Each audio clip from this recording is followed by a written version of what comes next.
Hello दोस्तों, मेरा YouTube channel में आप लोग का फिर से स्वागत है। तो ये आज हम लोग पढ़ने जा रहे हैं जीएस के ओरल पार्ट 3। ठीक है, तो ये वीडियो शुरू करने से पहले आप लोग से रिक्वेस्ट है कि यदि मैं ये वीडियो बना रहा हूँ, अगर इसमें कोई गलती हो तो प्लीज़ इसमें आप लोग सुधार करने की कोशिश कीजिएगा और अपने भाई का सपोर्ट कीजिएगा। अगर ये आपको वीडियो अच्छा लगे तो लाइक भी कीजिएगा, सब्सक्राइब भी कीजिएगा। और ये वीडियो आपको लगे कि जनरली यूट्यूब पर इसको रहना चाहिए तो कमेंट कीजिए। अगर लगे कि नहीं फालतू वीडियो है तो इसको डिलीट कर दो तो मैं इसको डिलीट कर दूंगा। ठीक है, तो चलिए शुरू करते हैं। सबसे पहला क्वेश्चन 26 पूछा है, why is it required to heaving line on a ship. एक शिप पर हैविंग लाइन की क्यों ज़रूरत पड़ती है, एक शिप पर हैविंग लाइन की आवश्यकता क्यों पड़ती है। तो हम जानते हैं कि हैविंग लाइन मैंने आपको पढ़ा दिया है जीएस के आपका पार्ट 1 पार्ट 2 3 23 तक है, 26 तक है, तो जाके उसमें आप देख लीजिएगा लाइन बाई लाइन। तो क्वेश्चन पूछा है कि why is it required to heaving line on a ship. Ship पर हैविंग लाइन की ज़रूरत क्यों पड़ती है। तो शिप पर हैविंग लाइन की ज़रूरत पड़ती है जेटी से कांटेक्ट करने के लिए। हैविंग लाइन को फेंकते हैं, ठीक है, अटेंशन करके, और उधर से जो बंदा होता है हैविंग लाइन को खींच कर, और जो उसके आई में मोरिंग लाइन जो बनी होती है, मोरिंग हाउजर होता है, उसको बोट्स या बिलाट से बांध देता है। बोलार्ड्स या बिट से बांध देते हैं। तो इसको इंग्लिश में कैसे डिफाइन करेंगे, कि इंग्लिश में कैसे बताएंगे इसको कि हैविंग लाइन की शिप पर जरूरत क्यों है। तो to make a contact of jetting sending mooring line ashore. ठीक है, to make a contact with jetty sending mooring line ashore. ठीक है, फिर से सुन लीजिए, what is the heaving line use भी बोल दीजिएगा तो हो जाएगा to make a contact with jetty sending mooring line ashore. ठीक है, तो मैंने आपको बता दिया। ये आप लोग क्वेश्चन नोट भी कर लीजिएगा कॉपी पर, क्योंकि जीपी रेटिंग का जब एग्जाम होगा तो ये सर्वेयर पूछेगा ओरल में। 27 क्वेश्चन है, व्हाट इज बर्थिंग। बर्थिंग होता क्या है। ठीक है, तो जनरली आप समझ लीजिए बर्थिंग का होता है कि जहाज को जेटी से ले जाकर किनारे सटा देना है। यानी जब लोडिंग या अनलोडिंग होता है तो जहाज को हम ले जाकर किनारे एक जगह पर सटाते हैं, वहीं से ना हम स्थल पर यानी लैंड पर कोई सामान लेके ऊपर रखेंगे और कोई सामान नीचे रखेंगे। तो बर्थिंग और अनबर्थिंग होता क्या है, तो ये आपको बढ़िया से इसको समझना पड़ेगा कि जिस कोई भी सामान को हम ले जाकर सटाते हैं तो उसको क्या बोलते हैं, बर्थिंग बोलते हैं। व्हेन ए शिप, इसका इंग्लिश में कैसे डिफाइन करेंगे, when A ship along side of a jetty is called berthing. When A ship along side of a jetty is called berthing. यानी जब शिप जेटी के साथ आकर मिल जाता है तो उसी को क्या बोलते हैं, बर्थिंग बोलते हैं। तो इसको इंग्लिश में डिफाइन करेंगे, when A ship along side of a jetty is called berthing. आप जनरली समझिए कि अगर आप एक ट्रेन है तो ट्रेन तो इसी तरह नहीं रुकेगी, जब वो रुकेगी तो स्टेशन पर प्लेटफॉर्म पर ही आके रुकेगी, और प्लेटफॉर्म पर देखते हैं आप चबूतरा बना होता है, वहीं पर आकर सट जाती है और उसी पर से आदमी अपना उतरता चढ़ता है।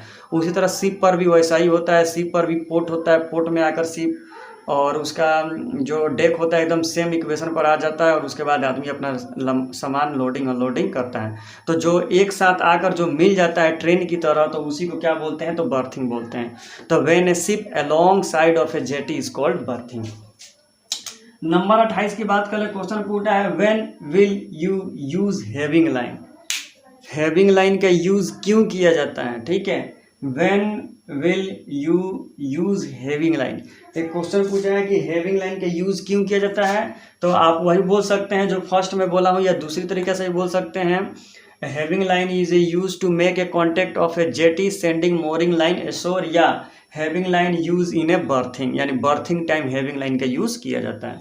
दो इसका डिफिनेशन होगा, एक to make a contact of a jetty sending mooring line ashore, और दूसरा आंसर ये भी आप बोल सकते हैं to contact of a jetty या इन ए बर्थिंग टाइम। ठीक है, तो ये हो गया 28 का ए नंबर क्वेश्चन। दोस्तों पूछा गया है, what care will you taken when using the heaving line.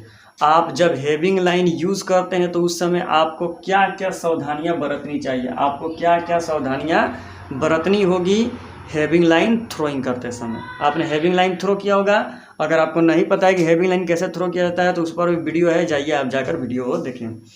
तो सबसे पहले देखिए हैविंग लाइन जो होता है, पहले मैं हैविंग लाइन का डिफिनेशन दे देता हूँ कि क्या है। Heaving line is the vegetable fibre rope, either synthetic fibre rope, diameter 6 mm to 8 mm, total length 30 metre, one side is monkey fist and another side is whipped. ठीक है, यह हैविंग लाइन का डिफिनेशन हुआ।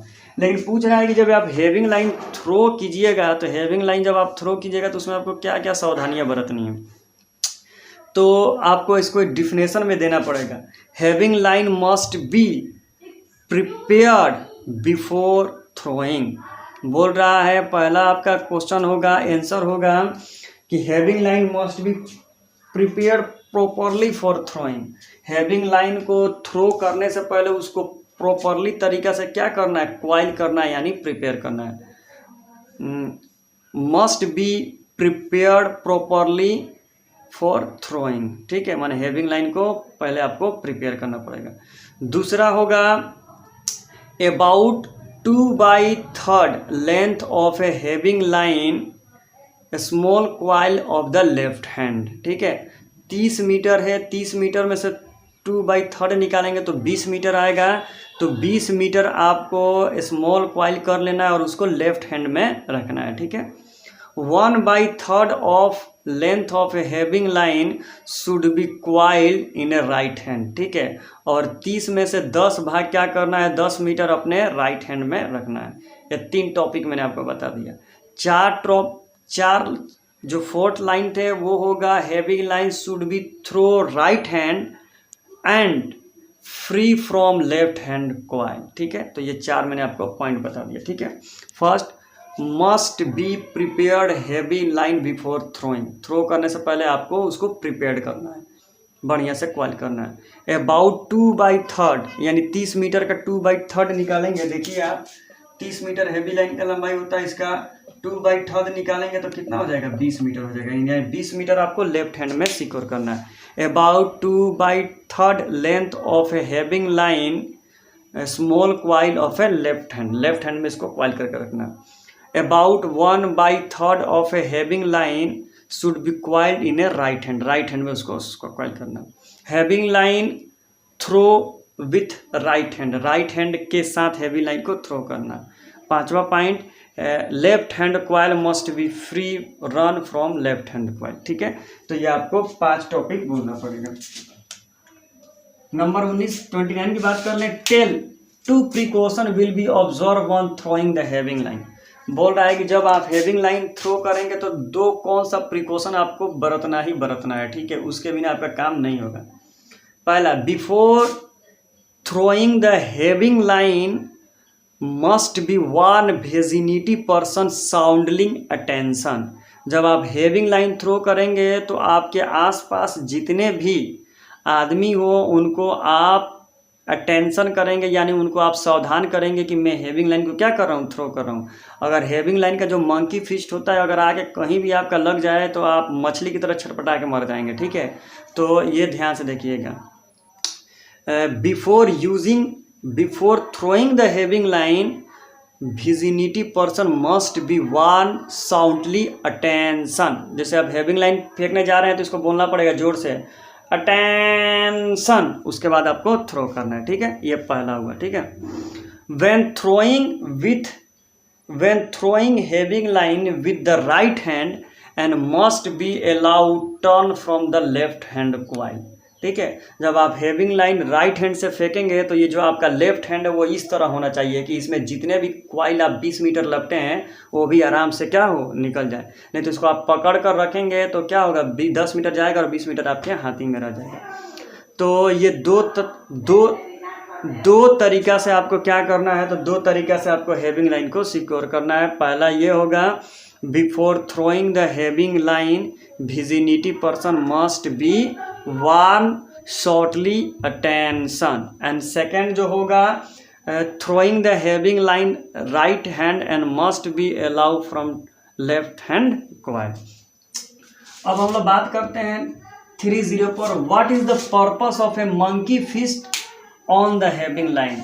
Having line जो हम लोग use करते हैं हैविंग लाइन, तो उसमें मंकी फिस्ट का क्यों आवश्यकता पड़ती है।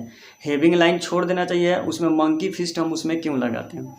तो देखिए, अगर मंकी फिस्ट वजनदार होता है, अगर वजन के साथ किसी चीज़ को फेंकेंगे तो बहुत दूर जाएगा, तो इसको बोलेंगे throw long distance against wind. याद रखिएगा, हवा के विरुद्ध बहुत दूर तक इसको क्या कर सकते हैं, फेंक सकते हैं। बहुत दूर का मतलब क्या हुआ कि 20 मीटर से ज़्यादा आपको फेंकना ही पड़ेगा।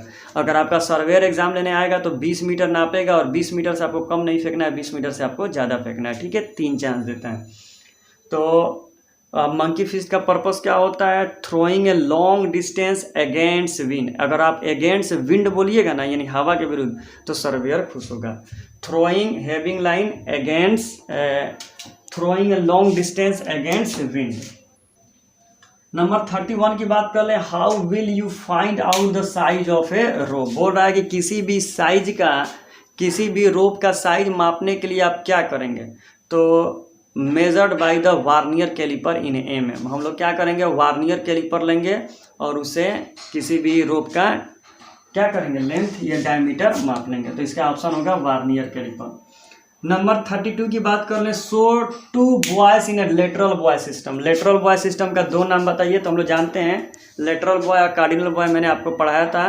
तो स्टार बोर्ड हैंड बॉय और पोर्ट हैंड बॉय, ठीक है, 2 बता देंगे, स्टार हैंड बॉय और पोर्ट हैंड बॉय। नंबर 33 है, show 2 boys in A cardinal boy system. 2 cardinal boy system का नाम बताना है। तो 4 होता है, north cardinal boy, south cardinal boy, east cardinal boy और वेस्ट कार्डिनल बॉय। तो आपको चारों में से कोई 2 ठो बता देना है।